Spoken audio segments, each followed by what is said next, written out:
à tous. Donc, je vais me présenter. Donc, je suis Jean-Christophe Coulet. Je suis le responsable du pôle. Il faut le micro. OK. Donc, je suis le responsable du pôle SI Data chez Boulanger. Donc, je suis venu accompagné donc, de Stéphane Dupont, product leader chez Boulanger et de Cyril. Donc, aujourd'hui, notre intervention, c'est de présenter notre transformation IT autour de la data et faire un petit zoom particulier sur notre migration vers ces marchés. Donc on est boulanger, mais boulanger c'est avant tout un groupe de 7 enseignes. On retrouve boulanger, donc c'est un groupe qui s'appelle United Bee, pardon, où on retrouve boulanger, électrodépôt, environnement recycling, Crefel IFI, Recommerce et Reconomia. Plus en détail, je suppose que vous connaissez tous, en tout cas j'espère que vous connaissez Boulanger, donc le leader côté électroménager, Electrodépôt, notre filiale low cost, Crefel, c'est le boulanger un peu, mais côté Belgique, IFI, c'est pour la partie côté Luxembourg, et on a Recommerce et Reconomia, c'est nos sociétés en fait de reconditionnement, donc Recommerce pour la partie des produits high-tech et Reconomia pour la partie des produits électroménagers. En quelques chiffres, United Bee, c'est 430 points de vente, c'est 1500 collaborateurs, c'est 15 000 collaborateurs, 23 millions de clients, 80 millions d'entrées de magasins et 440 millions de visites web. Alors, c'est peut-être quelques chiffres, mais en fait, ça vous permet de voir un peu, d'imaginer en tout cas toute la data qu'il peut avoir derrière et le besoin que Boulanger avait d'accélérer dans la data pour l'exploiter sur différents use cases. Donc, pour faire ça, en fait, je vais vous présenter notre architecture d'avant pour voir un peu la transformation qu'on a eue sur la data. Donc, c'est une architecture assez basique hein, où on avait nos données en entrée. Donc, on avait tous nos SI opérationnels qui nous envoyaient des flux, nos partenaires qui nous envoyaient des fichiers. Ces fichiers, on a une base de flux qui fait le transit des fichiers. Nous, derrière, on l'intégrait dans un dataware et après, il y avait nos data mart orientés métier. Avec en outil de restitution, on avait du SAP BO et côté data analyse, on a SPSS et notre outil de gestion de campagne Adobe Campaign. Donc voilà, donc on a voulu accélérer dans la data, donc vous voyez bien qu'on ne pouvait pas rester en fait sur ce socle-là. Donc dans un premier temps, on a changé notre base de données. On a choisi Snowflake comme base de données. Alors pourquoi Snowflake? Parce que comme l'a dit l'intervention un peu d'avant, on peut partager des données facilement avec leur data sharing. C'est une base qui est hyper sécurisée, qui est hyper scalable. On n'a plus besoin en fait d'administrateurs techniques en fait, pas besoin d'index, etc. Tout est scalable en automatique. Donc c'est la puissance de Snowflake qui nous a fait dire tiens, il faut acheter cette base-là pour accélérer dans la data. Donc ce qu'on a fait dans un premier temps, c'est qu'on a migré nos data mart.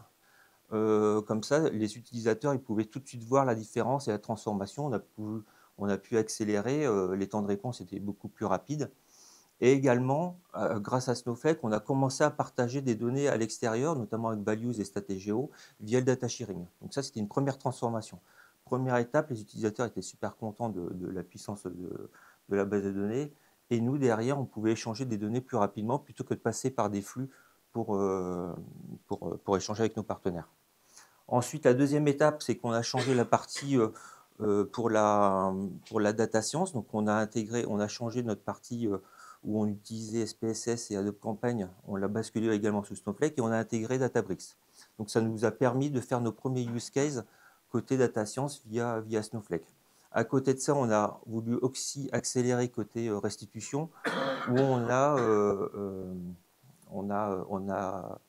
acheté Power BI comme outil de DataVis. Voilà, donc ça a commencé à prendre forme côté utilisateur. Donc toute la partie data science et DataVis et reporting était pluguée à Snowflake. Donc ça, c'était la deuxième étape. Et troisième étape, forcément, c'était la bascule de notre dataware. Et là, on voit que l'ensemble de notre base de données a été transformé via Snowflake. Donc par contre, là maintenant, on a eu, une fois que ça s'était fait, on s'est aperçu que notre ETL, ce n'était pas le bon. Là, vous voyez, je n'ai pas trop parlé, mais on est sous Data Stage. Et en fait, avec Snowflake, on voulait utiliser toute la puissance de la base de données. Donc on a poké plusieurs ETL et on a choisi Semarchi en fait comme ELT. Alors pourquoi Semarchi? Parce que ils pouvaient attaquer des fichiers JSON, ils avaient toute la puissance de leur template.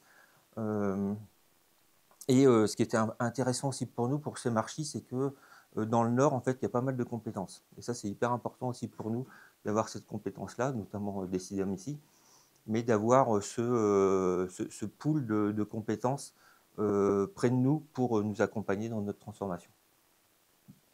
Donc ça, c'est là où on en est aujourd'hui. On est en pleine migration vers cette ETL. Pardon. Donc ça fait maintenant 1 an qu'on est dessus. Pour faire ça, en fait, on a dû mettre en place une équipe parce qu'on s'est aperçu juste avant, j'en ai pas parlé, mais quand on a basculé de Oracle vers Snowflake, on n'avait pas mis une vraie équipe de migration. Et là, il nous fallait, et ça a pris du temps. Donc on ne voulait pas reproduire ces mêmes erreurs pour la migration de notre ETL. Donc on a mis en place une vraie équipe de migration pour migrer de DataSet vers CMarchi. Donc forcément, du coup, ça veut dire quoi? C'est une équipe. Donc on a pris un chef de projet, on a 5 développeurs, donc qui viennent de chez Decidium. De notre côté, un product leader pour accompagner la mise en place de l'architecture et de la création des templates côté CMarchi, un architecte data. Pour vous représenter le périmètre, on est à 946 flux à charger, on avait 4900 jobs à migrer. Et ce qu'on a fait, c'est qu'on a découpé par lot. On a pris le parti pris de découper par lot fonctionnel. Et là, vous retrouvez un peu, bon, tout n'est pas là, mais c'est tous les lots sur lesquels à chaque fois on travaille pour avancer, pour upgrader sur ces marchés. Voilà, donc là, je vais laisser la parole à Cyril qui va vous présenter la partie plus technique de ces marchés et comment s'installer côté boulanger. Donc maintenant, on va faire un petit focus sur CMarchi. Donc le schéma qu'on a sous les yeux, c'est le schéma qu'on peut retrouver sur le site de CMarchi, un schéma standard, où on parlera de plusieurs outils. On parlera du designer, qui va être l'outil sur lequel on va faire les développements en tant que tel, exécuter les flux. Le runtime, qui va être en fait un moteur qui va exécuter tous les flux et les loguer. Et on aura aussi l'analytics, sur lequel on va pouvoir parler de déploiement et aussi visualiser toutes les exécutions, les erreurs, etc. On est parti de ce schéma-là. L'avantage de la solution, c'est qu'on est ultra flexible et qu'on peut s'adapter à des architectures déjà existantes ou des outils déjà existants. Donc c'est ce qu'on a fait avec la mission. Donc pour les designers, tous les postes étaient sur des Windows, ça tombe très bien. Pour le versionning, on a gardé la solution GitLab qui était déjà présente dans l'entreprise. Donc pas besoin d'avoir d'autres outils de versionning, on s'est juste câblé sur de l'existant. Sur les runtime, on verra tout à l'heure, mais en fait on en a 2. On n'est pas parti sur du on-premise, on est parti sur des VM directement dans Azure, comme Azure était déjà présent sur Boulanger. En base de log, on a choisi du Postgre. Principalement en entrée, on aura du Snowflake et des fichiers. Et l'analytique sera aussi sur de l'Azure. Donc, comme vous avez vu, le schéma ne change pas, on l'a juste adapté en fait aux besoins pour éviter d'avoir de nouveaux outils ou devoir le basculer sur de nouvelles compétences. Une vue différente du schéma précédent, donc on aura du Snowflake sur la droite. Là où j'ai parlé de 2 runtime précédemment, là on va voir les 2 machines qui sont sur Azure. On va revoir les 2 runtime que j'ai présentés. Un des avantages aussi, comme on était dans le cloud, les bases de log, on n'est pas obligé de les mettre sur les machines. Si on a envie de les déporter autre part, on peut les déporter autre part. Et ensuite, dans le cas le plus générique, on a des applications qui viennent déposer les fichiers sur les machines. Le runtime les traite, l'archive. Et ensuite, il envoie des ordres d'exécution à Snowflake. Donc ça peut être de l'ingestion de fichiers bruts en masse, comme ça peut être des ordres de commande pour faire de l'update, du delete ou de la qualité. Donc là, c'est une autre vue du schéma précédent.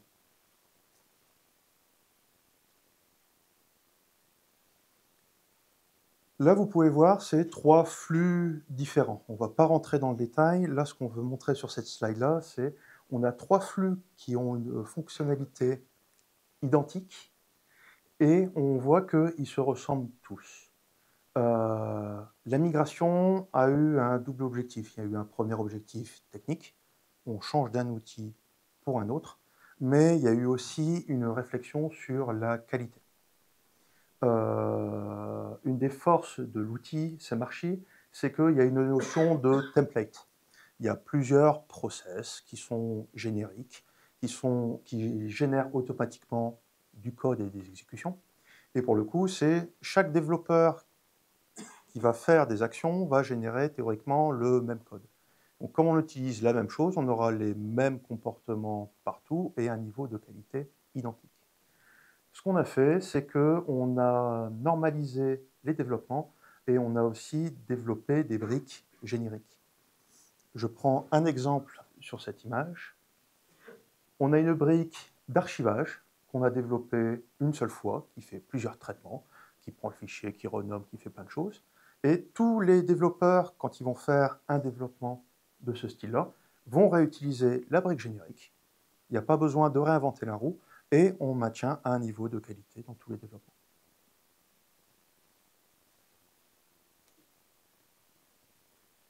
Je te passe la main. Merci Cyril. Allô, allô. Alors, la migration n'est pas encore finie, mais on va vous donner quelques retours qui sont vraiment positifs. Ça marche comment? Donc, tout d'abord, les bénéfices. Alors, les performances. Alors, Snowflake et XDI, c'est vraiment un combo gagnant, hein. C'est vraiment le duo parfait. C'est comme Astérix et Obélix, comme Batman et Robin, ou comme Donald Trump et Elon Musk. Où le mode LT dans XDI prend vraiment tout son sens parce que avec Snowflake, on a constaté que cette combinaison était 3 fois plus rapide que la combinaison DataStage Oracle. Par exemple, on avait un traitement qui prenait 15 minutes et puis lors de la migration, ça a pris environ moins de 5 minutes. Donc c'était vraiment des traitements très optimisés. Ensuite, autre bénéfice, c'est l'efficacité opérationnelle. Donc l'ouverture à de nouvelles technologies. Donc dans Snowflake, le JSON est très simple à manipuler. Il y a des fonctions spécifiques pour manipuler le JSON. C'est vraiment très facile à utiliser, contrairement à Oracle où il faut passer par l'ETL. Mais avec XDI, le JSON, c'est encore plus simple et plus lisible dans les traitements XDI. Et ça, c'est vraiment un bénéfice vraiment très conséquent. C'est vraiment très simple et très lisible. On peut aussi appeler de nouvelles technologies, notamment Snowflake a sorti son moteur d'IA, donc c'est Cortex, où il y a plusieurs LLM dedans, et on peut l'utiliser facilement, directement dans un traitement via un simple SQL. Donc il n'y a pas besoin de connaissances obscures en data science. Quelqu'un qui connaît le SQL et Stambia peut utiliser directement les fonctions de Cortex et utiliser les différents modèles d'IA. On a aussi un moteur customisé, donc c'est ce que disait Cyril, c'est-à-dire que l'équipe de migration, notamment Cyril, a personnalisé les templates pour intégrer tout ce qui était spécifique à Boulanger. Donc cela se traduit juste par quelques cases à cocher pour le développeur, et c'est vrai qu'on gagne énormément en rapidité de développement, et surtout en lisibilité aussi. C'est-à-dire qu'avant, sous DataStage, on avait environ 7 jobs, 7 traitements pour alimenter une table, alors que là, maintenant, avec XDI, en 1 ou 2 mappings, c'est fait. Il y a juste quelques cases à cocher, c'est beaucoup plus lisible et beaucoup plus simple. Autre bénéfice, la revue de l'existant. Bon, évidemment, la migration, on passe sur tous nos flux, tous les jobs qui existent sur DataStage. Du coup, on a fait quelques améliorations. Donc, on a profité de la migration pour ajouter quelques fonctionnalités qui étaient assez utiles par l'outil XDI, comme la vérification des primary keys et des alternative keys.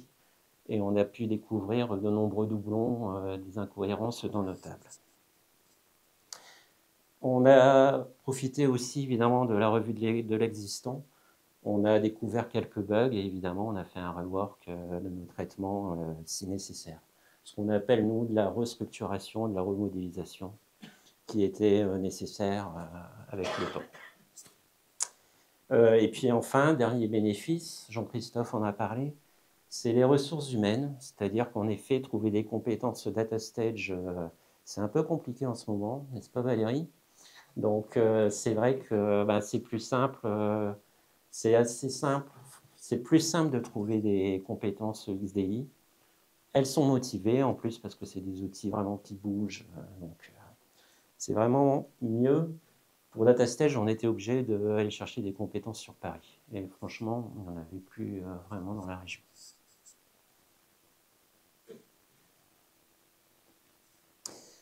Au niveau des difficultés rencontrées, donc on a rencontré quelques difficultés, hein, tout n'est pas parfait. Première difficulté, c'était les contraintes techniques.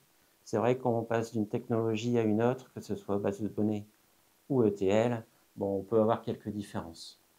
Notamment avec XDI, on est passé d'un ETL à un ELT. C'est vrai que la gestion des fichiers n'est pas forcément, et un peu le point faible d'un ELT. Et notamment, nous, on a des fichiers un peu complexes, on a des fichiers positionnels, multistructures, et il a fallu adapter un petit peu le moteur XDI. Donc là, nos experts de Decidium étaient là pour modifier les templates, ainsi que l'éditeur, pour les accompagner. Autre difficulté, on en parlait avec le problème des compétences, c'est la méconnaissance de DataStage. Donc c'est un ETL qui est assez ancien, qui n'est pas forcément très bien connu. Les développeurs de la migration sont plus experts sur Stambia, sur XDI, que sur DataStage. Et donc, évidemment, cela a occasionné quelques erreurs.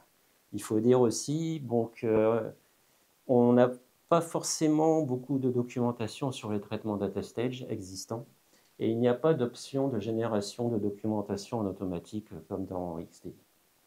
Donc, cela a occasionné quelques erreurs, des incompréhensions et évidemment des erreurs de développement. Autre difficulté, le choix de l'architecture initiale. Alors, est-ce qu'il y a un FinOps dans la salle? Parce que les FinOps, alors on est passé dans le cloud, donc sur Azure, et puis notre FinOps, d'un seul coup, a dit, les VM de dev, on va les arrêter le soir. Sauf que les VM de dev, sur la VM de dev, on a notre console web et notre serveur de licence. Donc bon, les développeurs ne travaillent pas après 20 heures, pourquoi pas, mais quand il faut intervenir sur des problèmes d'exploitation la nuit ou le week-end, quand la VM de dev est éteinte, on travaille un peu à l'aveugle, c'est un peu compliqué. Donc on a eu quelques surprises comme ça. Ensuite, autre difficulté, il n'y a pas de package out of the box. C'est-à-dire qu'il a fallu tout réécrire, il a fallu reprendre toutes les spécificités et tout réécrire de zéro. Et enfin, on voulait parler aussi, il faut prévoir les licences.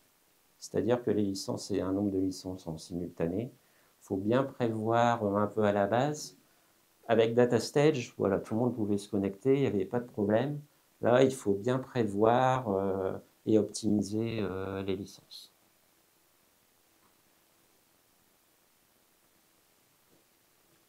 La suite.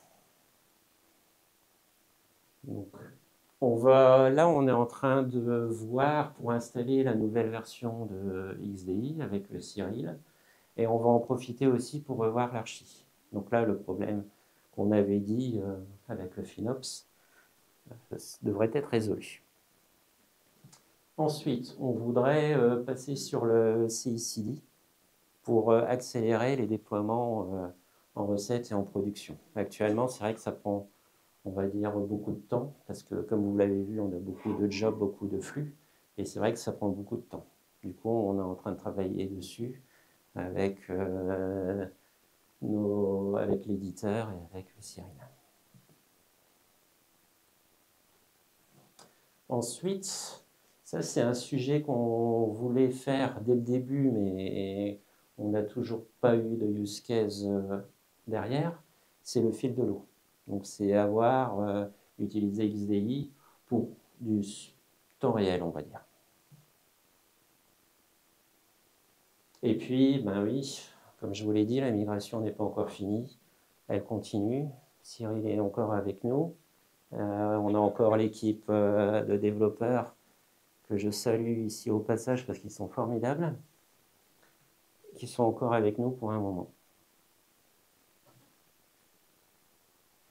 Et si c'était à refaire, si on avait des conseils à donner pour des clients qui devaient passer à XDI et à Snowflake, premier conseil, c'est ne pas se précipiter. Une migration d'un ETL ou d'une base de données, c'est quand même un projet long et coûteux. Voilà, vous l'avez vu, il y a quand même pas mal de jobs et de flux à migrer. C'est très long. On a 25 lots, c'est énorme. Du coup, il ne faut pas se précipiter. Il faut prendre son temps pour bien établir les différentes étapes de la migration, les différents lots qu'on veut faire, définir avec l'équipe d'intégration, les experts. Il faut bien définir les bonnes pratiques, les normes, les templates, et bien customiser le moteur de l'ETL, c'est Marchi. Autre conseil, à faire une première phase d'audit. C'est-à-dire qu'il faut vraiment voir l'existant, le documenter et le valider avec l'équipe en interne. Et enfin, bon ça j'enfonce un peu des portes ouvertes, mais il faut aussi avoir un bon pilotage de projet pour bien définir les priorités et pour pouvoir bien avancer sur le sujet et garder aussi une équipe motivée. Et ben, je suis arrivé à la fin. Donc, merci de nous avoir écoutés.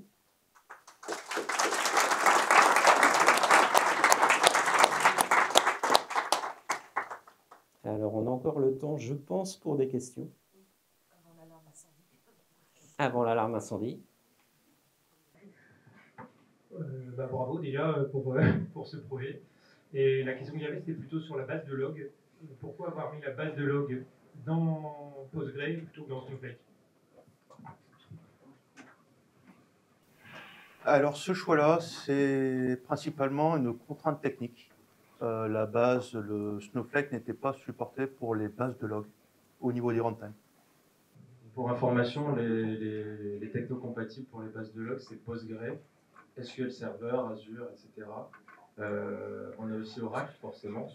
Mais par contre, c'est limité à ce niveau-là. Donc après, tout ce qui est utilisation de métier, les bases qu'on pourra lire et alimenter, ça va beaucoup plus large, notamment Snowflake.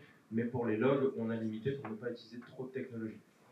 C'est beaucoup plus simple aussi d'utiliser du Postgre et de pouvoir assouplir le runtime pour pouvoir mettre, par exemple, en conteneur ou ce genre de choses directement à côté du runtime. Mais ça peut être mutualisé aussi. Bonjour. Moi, j'ai une petite question. Déjà, merci pour la présentation. De ce que je comprends, donc globalement, vos flux ETL ont été migrés de DataStage vers XDI. Est-ce qu'il y a une réflexion maintenant pour se dire la partie transfo, on va la sortir d'XDI et la faire directement dans Snowflake? Alors, en effet, Snowflake offre pas mal de capacités au niveau du traitement. Par contre, le souci, c'est qu'actuellement, si on faisait nos traitements dans Snowflake, on reviendrait en gros au PLSQL d'Oracle, c'est-à-dire beaucoup de traitements en SQL, alors que XDI apporte quand même une facilité, une lisibilité et une rapidité de développement qui est assez conséquente. Honnêtement, nous, on est habitués aux ETL avec DataStage et XDI. Et c'est vrai que repasser à du SQL pur, c'est pas forcément ce qu'on prévoit. Alors maintenant, Snowflake apporte quelques possibilités, je crois, au niveau des dépendances, mais je ne sais pas si tu vas en parler, mais pour nous, c'est pas, enfin, ce n'est pas envisagé. JC, moi j'ai une question pour toi, je connais bien la maison Boulanger. Comment vous avez géré la partie supervision avec SEMarchi, toute la gestion et la supervision des flux?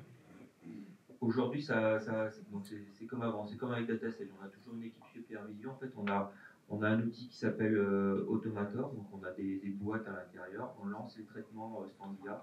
Et dès qu'il y a une erreur, l'équipe de supervision nous informe sur l'erreur. Et après, nous, on a un niveau 2, un niveau 3, on corrige.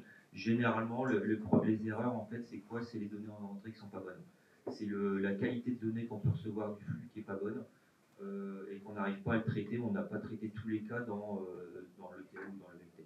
Donc la supervision en niveau 1, généralement on ne peut pas répondre, sauf s'ils arrivent à avoir les procédures, mais il faut toujours une petite réflexion du fonctionnel derrière pour pouvoir corriger, parce que c'est plus un problème de qualité de données qu'un problème de développement. Si c'est un problème de développement, on le voit tout de suite, on peut aussi faire des erreurs de développement, mais c'est généralement la qualité de données et le fait qu'on n'a pas prévu tous les cas d'erreurs qu'on peut avoir dans le flux.